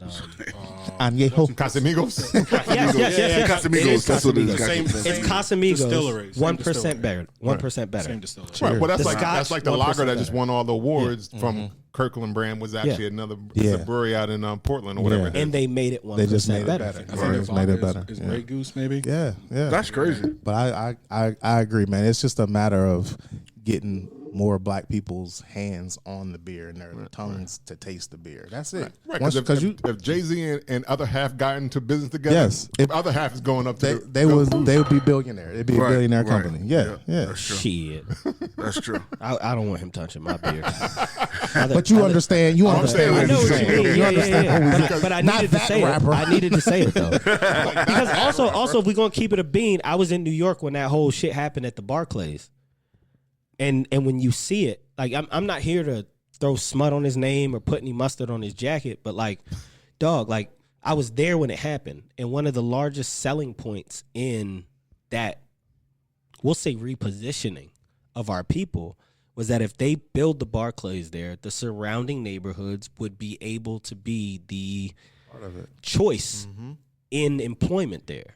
And it didn't happen, right? Everybody's And not driving only past there that, to you get to put a work. true religion there. You put a fucking, I mean, like you put a bunch of shit there that wasn't, and I get it, right? But Dog was also a 1% owner. So they used his face for us to sell prime real estate in downtown Brooklyn. Like if you had been in downtown Brooklyn before that shit happened and you look at it now, your heart would hurt. Yeah, for sure. It's like Temple. It's like Penn. Yeah. Right? That shit ain't University City. That's the bottom. Right. You feel me? My family's been there forever. That's the bottom. It's not University City. And so when those things happen and when I get on my rants, I mean, like it's the history. Like if you know what happened before this, you can't get tricked into it. And if you do, then we can recognize that you made a cognitive decision. Like you made a very real decision to go against your best interest. Mm-hmm. And so I don't even know how we got here, but when I hear his name, sometimes it frustrates me because I also have ties to that shit. Like I know cats who know him. Right. Mm-hmm. And sometimes it really does feel like a buck. It feels like a buck. And I mean, Never Change is one of my favorite songs. But sometimes we gotta leave it at that. Right. Yeah. Like you entertain me, nigga. Mm-hmm. Nothing wrong with that. So you're not Tap. you're not taking a dinner? No, you always take the money. Bro, You always take the money. I'll do a humble brag. I'll do a humble brag. Been at dinner already. I had dinner with Jay-Z and Beyonce. Pay for that nigga's dinner. It was after the Diddy party. I'm gonna do a humble brag right now because the IPA is starting to kick in. And B knows this story. I'll do a humble brag. One of the homies I met at BBC was connected. Billionaire Boys Company. Yeah, Billionaire. Why you looking at me? I didn't say it. Pharrell's Boys company, Club. not your porn company. Shout out to Kerry. He was publishing a self-published magazine, and so he had a line to a lot of cats. And at that time, he was helping a dude from New Orleans named Don Flamingo, who was about to sign a deal with Rock Nation. Rock Nation has, of course, a bunch of different managers, and there's cats who are doing that. So Kerry's relationship was with the cat that was brokering the deal. So Kerry wanted me to meet Don because I was going to interview Don. So he tells me to come out to this party. It's on like a Wednesday, we'll say like 8 o'clock, 9 o'clock at night at this undisclosed location, which is shit I don't like because I can't tell my niggas to pull up if there's a problem. Anyway, I go. I walk in, and it's sponsored by Hennessy, and it's a Belly album release party. And so I walk in, and we were heavy on Twitter at the time. So there's like, you walk in, and there's couches, and Hennessy is flowing. So I spent my first like 15 minutes just Henny-ing. I was there by myself. So I was Henny-ing. I was like not trying to meet niggas. Hell yeah. I didn't see Carrie. You know what I mean? So like I'm Henny-ing. I'm not trying to meet niggas. And so I'm Henny-ing, and then Carrie comes in and he takes me over to this joint, and there's 2 couches. One couch is all the Henny Palooza niggas and the white nigga who's in trouble now. I'm with Carrie and we're talking and blah blah blah blah blah, and the cat who's running Aku for T.I. at the time is there, and he's talking shit, and we're whatever, and I'm just trying to figure out like how are we gonna get this interview done with Don, because I'm trying to get back to the crib. My old lady's at the crib. Like shit is more fun than y'all, right? Absolutely. And so, long story short, it doesn't happen, and Carrie's like, you got to walk with me because I'm trying to trade a BlackBerry with Ty. Mm-hmm. And I'm like, nigga, I'm trying to get back to Queens. Like, I don't give a fuck about what's going on with you and Ty and this BlackBerry. Like, you niggas is trading cards, and I'm trying to get to where I'm get to. And he's like, well, you got to walk with me. So we get out in front of the John, and Ty pulls up. No bullshit. Ty pulls up. Small nigga. Like, I'm small. He's a small nigga. And so we start walking. And Ty's with this white boy. I don't know who he was. And they're just talking, and Carrie's really trying to make this fucking Pokemon card deal. And it's just the wildest shit. Like, we're just walking through these blocks in New York while Carrie and Ty are trying to trade BlackBerries. And long story short, they about to go to this party. And Carrie is like, all right, dog, well, you should come with us because you're already on a walk to come to this party. I'm like, nigga, I told you I got to get back to Queens.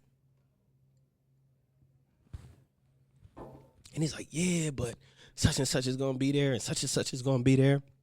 And I was like, I don't give a fuck. And Ty, because I'm walking next to Ty. Carrie's next to me at this point. He looks at me. He's like, you don't want to come to our party? And I said, no, nigga. I'm trying to get back to Queens. You two got this BlackBerry shit going on. I'm trying to talk to Don Flamingo. That's it. And he was like, okay. And like he respected the shit. Like, right. He could tell, like, I don't give a fuck who you are. little nigga with the good shirt on. That goes a long way, though. That goes a long way. Like, this nigga ain't hungry for Duke me. Ellington. That's the Duke Ellington 50 years ago. I'm not chasing you niggas anywhere. Right. The person I chased is at home. Right. Right. I missed them. The person I chased is at home. I'm trying to get back to her. But I say all that to say, like, I'll never forget that because these niggas really was like walking around, and Carrie, from what I found, was really like the BlackBerry was the connection. Mm-hmm. The BlackBerry was the connection. And they were trying to do the whole John. And the nigga looked at me like, kind of like, you want to come to our party? And I looked at him dead in his face like, nah, I'm not coming to your party. And I'm saying all that to say, like, I'm really trying to teach these youngins to not chase it. Because you see what happens when they chase it. Right. Like, how many of these youngins have we lost? Specifically the ones that come from, like, Skrilla, right? Like, Homies is cool with Skrilla, right? And Skrilla has the NFL song right now. Right. Did y'all see that? I was watching that Thursday night bullshit game, and then Doot Doot was the NFL song. And I'm talking about 6-7 is everywhere. a young boy from Kensington. A young boy from Kensington that wears a Jason Voorhees mask when he raps is the song of the NFL right now. Yeah, crazy. And so it's like, again, to the exceptionalism, is if we truly tap into who we are, you ain't gotta chase nothing. Right. It's gonna be what it is. And if it isn't what it is, you ain't gotta look back and say you didn't try. Just try. Right. And then be regular. Right. Be Norm from Cheers, right? Like Norm from Cheers. Seriously, Norm. If you ever watch Normal. I Cheers, thought he meant normal. Yeah, I thought he meant right, normal. did you Same watch thing, though. Cheers? I think that's why they called him Norm. That's why they called him Norm. Yeah, If yeah. you He was like just a beer, normal guy. He If you definitely like was. beer, you watch Cheers. Yeah. Norm from Cheers, bro. Like you walk into your local bar on a Wednesday and everybody says your name, nigga. Like That's what you want. you living, Yeah. Right. Yeah. and it can be that simple. Yeah. It can be That's that true. simple. And to put his story into context, it's really easy to get him to stay out later than he wants to be out. If it was me and I was like, and he was like, I gotta be home by 12. I told my wife, I'd be like, you got another hour. He'd be like, you know what? I got another hour. just told me. You just tell him. Yeah, yeah. It depends on the company. That's 'cause too. it's you. Yeah, It's 'cause you the bully. Yeah, no, Yeah. it's I mean, but yeah, it's also And I did Like- that so you can blame anytime. yeah, not like moments like now. I don't Get want out to of jail get free. too introspective, but like moments like now for me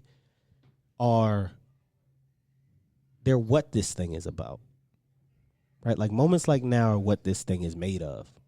Because when you go home to your family, you go home to yours, you go home to yours, right? You talk to just a nigga from Claymont. But we done spent some time together. Yeah. And your time could have been spent somewhere else. Any place else. Your time could have spent doing something else. Absolutely. And we decided to do it here, right? Over libations. Right. And something that we can all bond on no matter where we sit in the other things. Right. And so that's it. Like it really is it. And there doesn't have to be anything else. Yeah, you talked about moments and experiences, and that's it. Like you to choose what moments you want to be in. You as your own person always the common denominator. So you be the best in the moments, and if you can, cool. If you're not, just don't be in that moment. Right. Move on. All right. Do we have any more questions? Because I think we got hip hop journalism. We got events we ain't Man, covered. this We got is part humble two. So, brags. so what? We're do we- going to have to have a part two. Can you make your thing a little bit longer than 15 minutes? We come back on in. Yeah, we could do your You have shit. any more Oh, did you have any more questions? questions? I forgot. Oh, That yeah, was a yeah. Did you have any more? First, did you say, do you want to come on to ABS, like Ahmad's Body Shop? Yeah.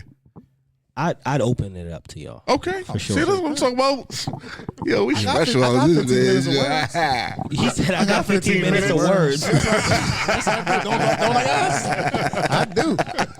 Nigga said, I could put 15 minutes of words together. I've been talking for years. For sure. Like it again, back to the universal piece. I go off of that. And so this in itself, for me, universally has to be repaid. I mean, like we got to do something, and if we, it's not an if, when we do it, right? Because there's power in words. It's gonna be a lot of wood around, right? It's gonna be in a spot with good lighting, right? We're gonna make sure that there's, not like okay, Just making 'cause- sure. Oh, when he said wood, he wanted to make sure that old Perp McGurf. I feel you, big. Why they doing that to you? This is also why you can't say shit to niggas. Because, He started it, so now we checked it. I mean, Me and checking the whole other we'll side. take shit seriously. Why they look at Rob like you okay with that word? He said wood. And I was looking all real. Right. You looked at us like, what? No, I'm talking about the setting. Like, I feel like I said I don't want to come. It's going to be a lot of wood around. Fuck it. I was real intent and invested. I was like, Yeah, I feel like I mean, like some good wood around, some cigars. I mean, like Yeah. a good drink. Got you. I mean, because I know beer's y'all thing, but we could definitely make sure it's a good drink and a good vibe, and yeah, that would feel like a good ABS production. There you go. Feel me? And Yeah. I like that. But We might have to do emergency talks with Tay. I'm not Threw mad some at other that. shit out there. What?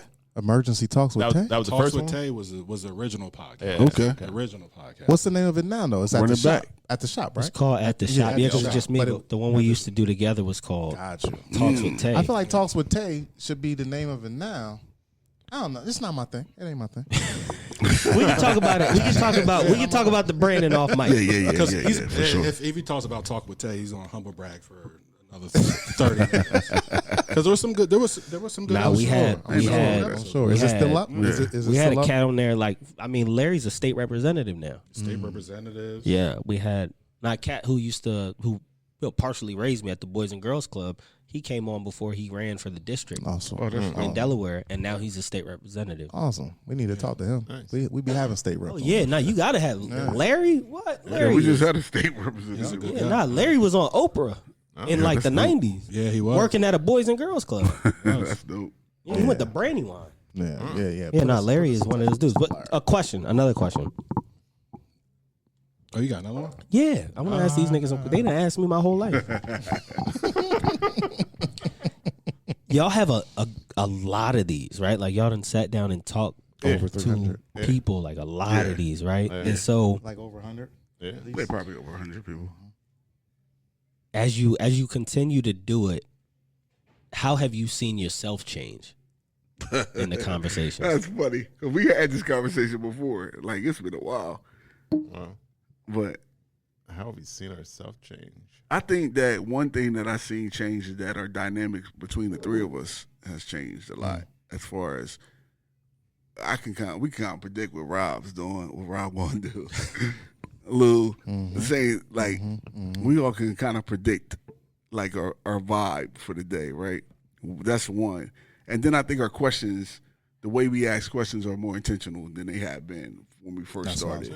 You can tell the difference between from when we first started podcasting versus to where we at now. Like, we're really intentional about the questions that we ask. And like, I always like one thing that Not all the questions. Most of them. not all of them. Yeah, we're gonna have a good time. I mean, We're gonna have a good time. The whole thing is to have a good time in the first place, right? It's supposed to be fun, but like a lot of times, like they know who to go to ask a certain. We know who's going to ask a certain kind of question. Yeah. Without even talking about Without even talking about it. If we in a white establishment that's claiming that they for us, they gonna look at me to ask the question like, yo, oh, okay, y'all said y'all That's do what this. these white blah, people blah, blah. doing for black people. What y'all doing for us? Like, they know that I'm gonna ask that question. So it's like we already know the dynamics like between the three of us. So I saw that grow a lot since, because it was four of us at one point, and we down to the three of us, and we locked in. We've been locked in ever since then. Right. And so it's like, I don't know. Did y'all have a different? Wait, so you the bully? Yeah. Well, Nah, you know, I'm not. I'll take that. Welcome to the circle. Hey, Welcome take to the that. when I met them at the Kenneth John, right? So I knew Rob, right? And he was more my speed, right? But then when I met you, I was He's like, I fuck with that. no. I'm He saying, said, Yoda, what the fuck? I ain't fucking with no Yoda. He put up on me, and the dap he gave me was like, oh, that's the wild part. You like you the muscle. Yeah, that's back. You the muscle.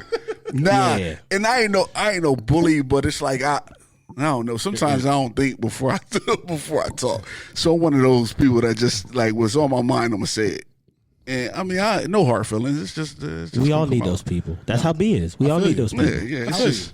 I would say, like, to piggyback off your thing, like, I don't know how y'all felt. Like, you knew us before, but you just met us today. Yeah. Most people don't know who we are. And if Rob books the show, me and Yoda do not research the guests. If I book the show, them two don't research the guests. Like, it's only one of us that know who the guest is and what's going on when the show is booked. And most of the time, we don't want to talk to y'all before because we want to ask the questions and be as organic. Thank you, as possible. So you might have your fourth back. we can add hockey. He just finished your sentence. But I think, dang. That's funny. He said organic. Yeah, but we do try not to really talk to people before we start recording. Yeah, there you go. Thank you. Right. And in that way, a lot of people are not excited as we think they should be to be on our show, and we could tell that the guests haven't listened to an episode before, but by 10 minutes in, you could see them change. Yeah, and you can see them like, oh, this is that type of show. I don't got to be on pins and needles. It's real comfortable. It's like talking to 3 older brothers or younger brothers, depending on how old you are or whatever like that. And it's always nice to be the end of the show. We not recording and be like, that was a really good time. Right. Because the feedback is always the same. It's always the same. Yeah. It's always they think podcasts and think something else, and they're like, well, y'all is definitely especially females, because we have a lot of females on. And we the same. Yeah, and with the ladies, we are intentional about putting black women on our show to give them a platform. And with that, black women don't get put on a platform enough, so they may be a little bit anxious or whatever. And we're like, just wait till we hit record. You're gonna be fine. I respect that. Yeah. You know? So Yep. I think Shout that's out to the black black women. Shout out to all of them. I love you guys. Yeah. Yeah. Shout out to my mom. Yes. Shout out to your moms. That part. Shout out to your mom. Shout out to your moms. Yeah. All of our Yeah, moms. for sure. That's Happy my Mother's role Day. model. Happy Mother's Day. That's my role So there model. definitely have been a lot of growth over these 300 plus years and talking to Episodes. Not episodes. Not I yet. ain't never. I ain't that old. I don't know how old you I are, don't want to but be here that Nigga long. been here since 1700. That's rough. You seen a lot of change, bro. Yo, his mind was blown when he saw the first hoodie. He was like, oh shit, that shit go over your head. all this talk we talk about slavery, he ain't never mentioned that. I ain't never mentioned he was a part of it. Sinners felt like Wait, so when was you distributed? 1826. documentary to me. He was one of those first. He was one of those first distributors. Like, I'm feeling it. Yeah, nigga printed porn on the printing press. I'm a vampire. You got me. You got me. Newspaper porn. That's crazy. 300 episodes. There's a lot been growth, but we also have heard a lot of different stories from different people, different walks of life, and some of them are similar. But there's I guess a common thread in terms, especially in the beer people we talk to. Mm-hmm. There's a common thread, but there's also a lot of different entry points and how they got into beer. Absolutely. As well. So it's always an interesting story. And I found that as we went on, even when we first started, it was more just about, just beer only. But then we realized, beer's not always the greatest thing to continually talk about. I think also, though, like, we took control of our podcast in that way. Right. Like, we were like, this is a beer podcast because you like beer. Right. But then it was like, just having conversations, like, we can't keep doing this. Like, and I was like, I like black women. Let's keep. And then you was like, yo, I like rap. Like, all these different things. It's like, yo, let's keep just growing. And we don't stare clear from anybody. And I think it's unless because they don't everybody in the beer industry that we talk to is not just beer. Like, it's a lot of, they got a lot of stuff going on. We haven't really talked to anybody that was just beer. Like, it's always like the background of this person is crazy. Like, kind of like talking to you. Like, it's like a lot of people do, which I appreciate the humbleness. But then in talking to him, it's like, God damn, like, what the? It made me think about what I've been doing all my life. That nigga got 10 years on me. I ain't did a goddamn thing. The science right on there. Reevaluate. Like, God damn, like, what shit. was I doing? For sure. It is a motivator. It's definitely a motivator, for sure. question mark go above me here. Like, what the fuck have I been doing in my life? And then I like to thank you too because, like we said, we probably interviewed over 100 guests over the last 7 years, and only 2 of them have asked us questions. And you that's true. You're the second. That's true. So thank you. Thank you for that. Yeah. I mean, that's fellowship, right? Yeah. You can't just show up and expect somebody to. I mean, you can. They do. I mean, Yeah. nah, you can't just show up and expect somebody to pour everything into you, right? Like we got to pour into each other. I hear what you're saying. I appreciate that, but I don't know if it's just 2. It's been probably a couple more. You probably say can't. I can remember You can't say 2 can't. specific. Shouldn't. You said what? You shouldn't. You No, I'm shouldn't. gonna But a say lot of no. niggas I'm probably gonna do, say right? you can't. I'm gonna say you can't. Like I'm don't very even- intentional with what I say. I say what I know you mean, and are. I mean what I say. And But you should knew not. you knew you had the space to ask questions. I don't even know if people think they can. Yeah, a lot of time I think that's because we're the podcast, and it's like, okay, they come. We should start We saying, always y'all say got any we're questions gonna- for us at the end? Yeah, That's yeah. what we should start. Rob, do that. Or I do it. No, they got questions. No, I want to know if they got it. We want you to take ownership of this podcast as well. On that note. Now everybody- he now put his whole everybody- body into it. Now everybody gonna be like, you know, I got a question. yeah, for sure. Nope, because they ain't listen. They ain't listened to the episodes before. I'm be like, yo, we answered that question a long time ago. Oh, I did have my last question. Okay. I don't know if it's last. It depends on how we go. But Stop saying I last. have You another said question. the last 3 Okay, last questions, question. Bro, call me Burner Boy. Last. How do you pick the people that you do the bag joint with? Oh, those is random. Oh, random. Yeah, so you just see the people and you Yeah. pick them, or is it? Yeah, whichever one feel He talking about cooler conversation. Yeah, whatever one of us feel like walking up to a person. Yeah. And if they, And they if say no a agree. lot. Yeah, They say we get a no lot of a no's. lot. We get a lot of no's, Yeah. and I'll be like, why? I like to ask questions like, what the fuck? Why? Why not? I'm just like, Oh, all I right, don't want to be on whatever. camera. I'll be like, what? Some I'm people pretty sure do wear somebody it down. recording you. We do wear it down. Some Yeah, people. we back. We be back. I'll see you later. Yeah, you gonna ask what's in this bag. You going to dig in this bag. That sounds bad, but yeah. But they going to. They going to Yeah. reach your hand deep in this bag and It's pull just, out a it's card. just random though. It's just really random. yeah, for sure. It's no because we We want try to we find want it people be- that look interesting. Yeah, we want you to be loose enough to be able to answer the question. Yeah. Fun, like you don't be serious about Yeah. answering the question. It's all It's in all good fun. Yeah. Right. And we're not pressed. We're not pressed. If we go through, like we know somebody's gonna say yes. We know we're gonna have enough footage Yeah. for everything we go to. So if we walk up to you like, yo, no, all right, peace. We Have a moving good, enjoy your beer fest. Yeah. I'm not gonna press like unless you was talking to us, and I know you want to be on, Right, but you yeah. keep saying no. I'll be back. I'll be back. Drink 2 more beers. How much lost footage versus actual content do you have? Thanks, them. It's not mean. Not That much bad. lost. Oh, yeah. Yeah, we Yo, put maybe almost everything probably up. at the beginning it was some lost shit Yeah. because we recorded without pressing record. Oh, a lot. We did a couple hours. Yeah, it's been like Non-recorded. Yeah, non-recorded Yeah, stuff. So. But in terms of going out and when we doing the interviews and stuff, Yeah. sometimes it could be lost because I forget to post it.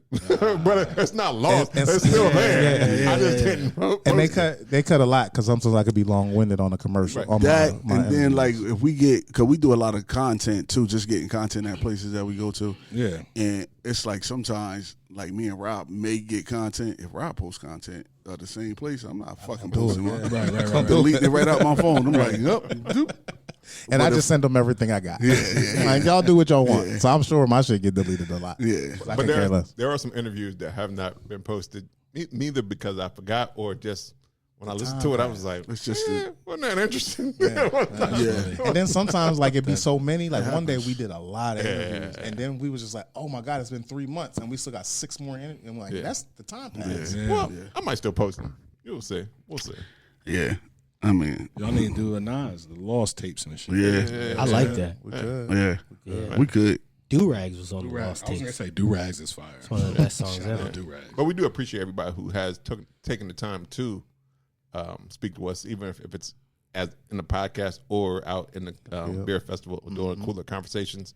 Yeah, but it's always, it definitely is random or just like, hey, they look like they, or some people come up to us because they be like, well, why are you talking to them? Why you ain't talk to us? So we got a couple Yeah. people like that too. Yeah. And then a lot of places give us press passes. So they like, why you got a press pass? Right. What's that on We your here to shirt? talk to What's that you. mean? We're Y'all here got a to talk to you. podcast? Here's We my press, microphone. nigga. Yeah, that's what we do. It's fire. Yeah. So And then if we know you and you ain't been on, you're coming on. Yeah, for sure. Like, you don't have a choice. Definitely. That's for sure. Was that the last question? That was it. I mean, I got other questions. I'm not trying. I mean, we're all black. We all have kids in the world, man. I'm not trying to bar y'all down. What you say? Trying to do what? I said I'm not trying to bar y'all down. Like I got a gang of questions. That's why we going. That's why we need to do an emergency talk. Yo, Tape because we podcast. can break this up. Hell yeah. Yeah, we can definitely break it up. Yeah, but if So we got another till question that was 7. burning on your heart. We got three. We got at least 3 more hours. Yeah, right? if you. You ain't. We gonna be here till the game. Come on. Bro, Enough time to get home. That's all I need. Break my it down and get us boy, home. I live down the street. You feel me? We leave too far for you to for Yeah. your time. We'll be watching that bitch at your house. Like just off the cuff, I do want to say, like, in terms of this, like, if we cut this shit, I appreciate y'all, right? Like, Yeah. I'm a flower giver, right? Like, I'm a space opener. I mean, like, I'm a soul seer, and like I can see that y'all really do enjoy what y'all do. Yeah. Oh yeah. You mean, like, the tell for me, I'm not going bullshit, because B knows me. Like, my intentions are always 100. But every once in a while, there's a little bit of a test in it, because I believe life is a test. And so when I said to y'all, like, do y'all do live? And Rob was like, or whoever runs y'all IG was like, we have what you thinking. It was like, game on. Right? Like, that for me was, because I know some people, they can't be who they are. You feel me? Like, I'm who I am all the time. Right. And so at times, I'm not who I am because I know who I am. Does that make sense? Right. I'm not just gonna go on podcasts and talk to people. I'm not just gonna be recorded and videoed and all that shit, because I know who I am. And so in talking to you and just knowing y'all energy and being here now, like, I can see just in y'all, like, what y'all trying to do. Or I shouldn't even say trying. That's wrong. What y'all are doing. What y'all are doing. Right? Words mean something. And so I appreciate y'all for getting me out of my bag, right? Because this is my first time doing this, John. That's what's up. In this way. That's what's up. And so I appreciate y'all for getting me out of my comfort zone, because I felt like it was something worth. It was worthy. Y'all were worthy, and I felt like I was worthy of showing up in this way, and for appreciate us that. to fellowship in this way. That's what's For up. sure. I like that. Yeah. Ditto, appreciate it. nigga. Yeah, you're probably gonna get a lot more calls now. That's what I was about to say. Yo, now, yeah, that's true. From us. From us, nigga. I'm From us speaking, you like and speaking from- in things, words mean things like God may come to you for the next collaboration. Yo, And the BBC and the BBP go yeah, together. and it's crazy because like a lot of like it's funny how we connect a lot of people in this podcast all the time. game, right? All the time. A lot of people get connected. Somebody's gonna hear it, look at your shit, and probably this beer industry always looking for like doing collabs with people. So I mean, it's most likely gonna happen. I'm gonna put it out in the universe, though. winners too. We know a lot of James yeah, Beer we winners. do. They've been on the winners. show. Yeah. yeah, So they might be like, yo, y'all Philly Jones, Right. Jones, Yeah, they might, Farmer Jones. I was about to say we know farmers. yeah. It's We it's know a lot. people, yeah. It's a lot of people that So if you know want and that want the connection, check in. you can get it for Yeah, sure. for sure. I'm always open to it. You feel Yeah. me? Like, there's some folks who I for sure have my eye on, right? You know what I mean? And there's some folks that I've reached out to and I haven't heard anything back from. And I've always been the type of nigga that, like, no doesn't mean no. It just means not now. Right. You mean? And so I'm definitely on that. But Yeah. this shit, like, I feel like I could come here every Sunday and this could be church. I mean, it's our therapy sometimes. Like for real. Yeah. I mean, shit, if I could wear Air Maxes in church and drink a few can. beers. My grandpa You used can't to drink say, the like, beers. I don't know if you can't can drink the drink beers. You can wear In these new school churches, you again, can. my grandpa Drink said the he used to beers? go to church because that's where the alcohol was and that's where the Jones was. the Jaws is definitely there. He said the Jones was in Our church alcohol was grape juice, and they though. had alcohol in the back and you get your issue. I guess depending on what church you go to. Yeah. I know. And the Catholic church I went to, the alcohol was real, and they was giving it to 4-year-olds. Oh, you talk about That's communion, bro. Yeah, but I mean, communion. Yeah. Nah, he ain't talking about community. He talking about Oh. He talking about real. He talking So now you take He talking about I got a fist full of cash and a trunk full of hooch. you take enough laps of that, it might do something, right? Yeah. All right. Any more questions before we wrap it up? Any more? Good, man. Thank you for coming on. I appreciate y'all. Both of y'all for coming on. Keep on going. For sure. Well, we want to thank again Dante and Brandon from Ahmad's Body Shop for coming on the podcast. Clap, clap, clap, clap, clap, clap. Appreciate y'all having us, man. Before we go, we always like to know how people can find you on these worldwide webs, any events coming up, any more collabs you got going on, anything you want people to know before out there in the world. B, you go first. I want people to find you, bro. Personally, y'all ain't gonna find me. Damn. That's it. For real. That was one. I just wanted to see if he was sharing some shit. You can find me at He back. He ain't be back. He don't even know it. You can find me on Twitter and Instagram at Bonafide. Bonafide's back. 302. Nope, I scrubbed the internet and all that shit. That is crazy. He said Bonafide's back. That snuck through. That was nuts. Yeah, it did. That's just crazy. If you need me, I'll find you. There you go. I don't want to say anything. Sorry, bro. If you need me, I'll find you. You gotta tell us where to find ABS, man. Word. Actually, first, if you want to find me, find my homeboy. By Color Blue. He's the one who does a lot of my photography. Okay. And I mean, that boy he's incredible, and he's from Chester, right? Small town, right? Nice. I mean, but we still rocking with him. They like our sister. If you want to find me, I'm Bury Me in Dickies on X. Again, another ode to Ahmad, right? When Ahmad passed, he had a will because of the way he was living, and he wanted to get buried to Sam Cooke's A Change Gonna Come, and he wanted to get buried in a Dickies suit. Okay. And so on Twitter, when I started telling stories, Nice. my @ was Bury Me in Dickies. And then everything else is Ahmad's, AHMADS Body Shop. Another fun fact before we go, Ahmad was named after Ahmad Rashad. Oh, nice. So for you Philly niggas, or if you know anything about this land, and you know who Ahmad Rashad was, his name was Ahmad Rashad. That's Felicia And, Rashad's husband. yeah. That's how I know him. Nice. And if you find me through Bury Me in Dickies, I will cash at you $10. First person who finds me, do that shit. I'm cash apping you $10. Word. Yeah, I was about to say, host not included. Y'all niggas don't count. Nah, fuck that. Let me get this $10 real quick. Send it to Elijah. I'm gonna send it to Elijah. Tell him that you found this shit.